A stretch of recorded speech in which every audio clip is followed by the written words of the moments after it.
The bell above the diner door chimed at exactly 6:47 a.m., just like it had every morning for the past 3 months. Emma wiped down the counter with practiced efficiency, her tired eyes lifting to see the frail figure shuffling through the entrance. His clothes hung loose on his thin frame, the same worn jacket he'd been wearing since September, now barely holding back the bitter February cold. She knew without asking that he had no money today, just like yesterday, and the day before that. "Morning, Henry," she called out, her voice warm despite the exhaustion that clung to her like a second skin. Working double shifts 6 days a week left little room for rest, but Emma had learned long ago that kindness didn't require energy, it required heart. The old man's weathered face cracked into a gentle smile, his pale blue eyes lighting up with gratitude he tried to hide behind dignity. "Morning, Emma. Just coffee today, if that's all right." It was never all right. Emma had watched Henry grow thinner, watched the tremor in his hands become more pronounced, watched the proud set of his shoulders slowly cave inward under the weight of whatever circumstances had led him to her diner every morning with empty pockets and an emptier stomach. "Coffee coming right up," she said, then disappeared into the kitchen. When she returned, she carried not just coffee, but a full breakfast, scrambled eggs, bacon, toast, and a side of fruit. "Chef made extra," she lied smoothly, setting the plate before him. "Hate to see it go to waste." Henry's eyes glistened. They went through this dance every morning, this careful choreography of giving and receiving that allowed him to keep his pride while she kept her conscience. He never questioned the perpetually extra food, and she never acknowledged the $20 that came out of her own paycheck each week to cover his meals. "Thank you," he whispered, his voice cracking slightly. Emma squeezed his shoulder and moved on to other customers, but her gaze kept drifting back to him throughout the morning. She wondered about his story, everyone had one. The faded tan line on his ring finger suggested he'd once been married. The way he sat with military straightness despite his frailty hinted at service. The careful way he ate, savoring every bite, spoke of a man who knew real hunger. Her coworker, Brenda, had confronted her about it last week. "Emma, you can barely afford your own rent. Why are you feeding that old man every day?" The answer had seemed so obvious that Emma struggled to put it into words. "Because he's hungry, Brenda. What else would I do? Let social services handle it," Brenda had replied, not unkindly. "You're not responsible for every person who walks through that door." But Emma felt responsible. Maybe it was how her grandmother had raised her, with stories of the depression and neighbors sharing what little they had. Maybe it was her own brush with homelessness 3 years ago when she'd lost her job and spent 2 terrifying weeks living in her car. Or maybe it was simply that looking into Henry's eyes and doing nothing felt like dying a little inside. The winter had been particularly brutal, and Emma had started sneaking Henry extra food, a sandwich wrapped in foil for later, a container of soup, anything she could manage without drawing attention from her manager. He accepted these offerings with quiet tears he tried to hide, and she pretended not to see them. Then came that Thursday morning in late February. Emma arrived at 5:30 a.m. to prep for the breakfast rush, her fingers numb from the walk from the bus stop. By 6:47, she was watching the door, waiting for the familiar chime and Henry's shuffling entrance. It never came. 6:50. 7 o'clock. 7:15. Her stomach knotted with worry. Henry was nothing if not punctual, 3 months of military precision, arriving within the same 5-minute window every single day. "He's probably just sick," Brenda offered, seeing Emma's concern. "Old folks catch cold easy." But Emma couldn't shake the feeling that something was wrong. She thought about him constantly through her shift, nearly burning an order of pancakes, mixing up tickets, her mind elsewhere.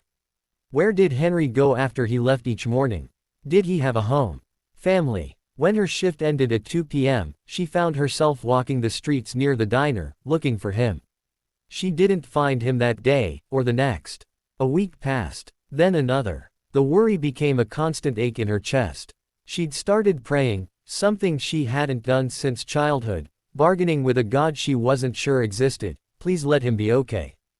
Please let him just be staying with family somewhere. Please don't let him be alone and suffering. 3 weeks after Henry's disappearance, Emma arrived for her morning shift to find something that made her heart stop. 2 black SUVs were parked directly in front of the diner, their polished surfaces gleaming incongruously against the worn facade of the small establishment. Men in dark suits stood beside them, and through the diner's window, she could see more people inside. Her first thought was immigration, or some kind of federal investigation. Her second thought, panicked and irrational, was that something had happened to Henry and they were here to question her about it. But as she approached, one of the suited men opened the diner door for her with unexpected courtesy. "Ms. Emma Reyes." Her mouth went dry. "Yes. Would you come inside, please?" The diner was closed, she realized, though it should have been open for 30 minutes already. Brenda stood behind the counter, her eyes wide with confusion and excitement. Her manager, Tony, looked equally bewildered. And there, seated in Henry's usual booth, looking stronger and healthier than she'd ever seen him, was Henry himself. "Henry." The name burst from her lips as relief flooded through her. "You're okay. I was so worried, I thought." "I know," he said gently, rising from the booth with far more ease than he'd shown in months. "I'm sorry I worried you, Emma. Please, sit down. I have some things to tell you." Emma sank into the booth across from him, barely aware of the suited men and women positioned around the diner, of the woman with a camera in the corner, of Brenda's barely suppressed excitement. Henry reached across the table and took her hand in both of his. His hands were steadier now, warmer, the hands of someone being properly cared for. "My name is Henry Morrison," he began, and something about the way he said it suggested she should recognize the name. She didn't. 3 months ago, I lost my wife of 48 years to cancer. We'd spent everything on her treatments, everything we had. When she died, I found myself alone for the first time in half a century, and completely broke. Emma's eyes filled with tears. She squeezed his hands. "I have 3 children," he continued. "Successful, busy, living their own lives across the country. They loved their mother, and when she died, they wanted me to come live with one of them. But I couldn't. That house where Margaret and I raised our family, where every corner held a memory, I couldn't leave it. So I told them I was fine, that I had enough saved, that they shouldn't worry." "But you didn't," Emma whispered. "No, I didn't. My pride has always been my weakness." His voice cracked. "I thought I could manage. I sold nearly everything, but the property taxes, the utilities, it wasn't enough. I started skipping meals. Then skipping days of meals. I was too ashamed to tell my children I'd lied, too proud to ask for help. I thought if I could just hold on a little longer, figure something out. That's when you started coming here." Henry nodded. "I'd walk by every morning, smelling the coffee and the bacon, telling myself I could allow 1 cup of coffee. Just something warm before I spent another day putting on a brave face for the world. And then you," his voice broke completely. "Every single day, Emma. Every single day you fed me. You treated me with dignity and kindness when I felt like I had nothing left. You kept me alive." The tears Emma had been fighting spilled over. "Anyone would have." "No." Henry's voice was firm. "No, they wouldn't have. Dozens of people walked past me every day. Some looked through me like I was invisible. Others looked away quickly, uncomfortable with my presence. But you saw me. You fed me. You never made me feel like charity. Do you have any idea how many nights I went to sleep with a full stomach because of you? How many mornings I woke up knowing I had somewhere to go where someone cared whether I lived or died?" One of the suited men cleared his throat gently. 3 weeks ago, Mr. Morrison collapsed on his way home from this diner. A pedestrian called 911, and he was taken to the hospital suffering from severe malnutrition and dehydration. The hospital called my daughter," Henry continued. "And everything came out. The money, the hunger, all of it. My children were devastated that I hadn't told them. They immediately came to get me, set me up with proper care, got me back on my feet. But I told them there was something I needed to do first before I could move forward with my life." He gestured to the people around them. "My son-in-law is an attorney. My daughter is a documentary filmmaker.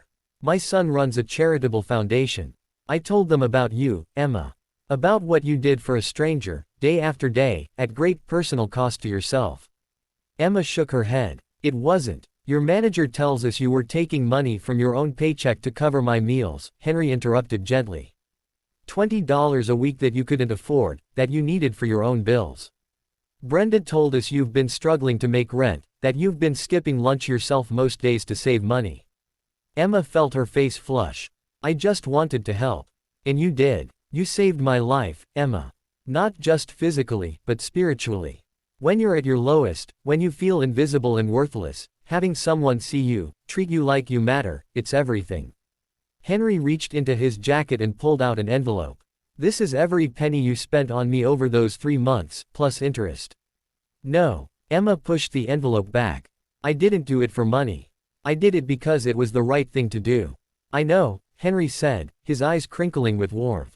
Which is exactly why you deserve this even more. He pushed the envelope back across the table. But there's more. My son's foundation is making a donation to this diner, enough to keep it running for the next 5 years, and enough to give every employee, including you, a significant raise. Furthermore, we're establishing a program inspired by you, the Emma Initiative. It will work with diners and restaurants across the country to provide free meals to elderly people in need, with dignity and respect. Emma couldn't speak, couldn't process what she was hearing. And finally, Henry's voice grew thick with emotion. My children and I would like to offer you a full scholarship to finish your nursing degree. The words hit Emma like a physical force. Her nursing degree, the dream she'd abandoned 2 years ago when the tuition became impossible, when survival had taken precedence over aspiration. How did you told me once, remember? When I asked about your life. You said you'd wanted to be a nurse, to help people, but life had gotten in the way. Henry smiled through his own tears. Let us get life out of your way, Emma. Let us give you the chance to help even more people, the way you helped me. Emma broke down completely, sobbing into her hands as 3 months of stress and worry and financial anxiety released all at once. She felt arms around her, Brenda hugging her from the side, Henry squeezing her hand across the table. The diner she'd worked in for 4 years suddenly transformed into a vessel of hope. When she could finally speak, Emma looked at Henry and whispered, "Thank you." "No," he said firmly, tears streaming down his weathered cheeks. "Thank you, Emma. You gave an old man more than food. You gave him hope, dignity, and a reason to keep going. You reminded him that there's still kindness in this world, still people who care for strangers, still humanity in the human race. That's worth more than any amount of money could ever repay." As Emma left the diner that day, the morning sun breaking through the February clouds, she thought about all the times she'd questioned whether her small acts of kindness mattered. Whether feeding one old man made any difference in a world full of suffering and need. Whether she was foolish to give when she had so little herself. Now she knew. Kindness always matters. Compassion always makes a difference. And sometimes, feeding someone's body is how you nourish their soul. The bell above the diner chimed behind her, and Emma smiled through her tears, knowing that somewhere in the world, someone else was hungry, and someone else was deciding whether to help. She hoped they would choose kindness. She hoped they would understand that we're all just people, trying to survive, trying to matter, trying to be seen. And sometimes, all it takes is one person who cares enough to pull up a chair and say, "Let me get you some breakfast."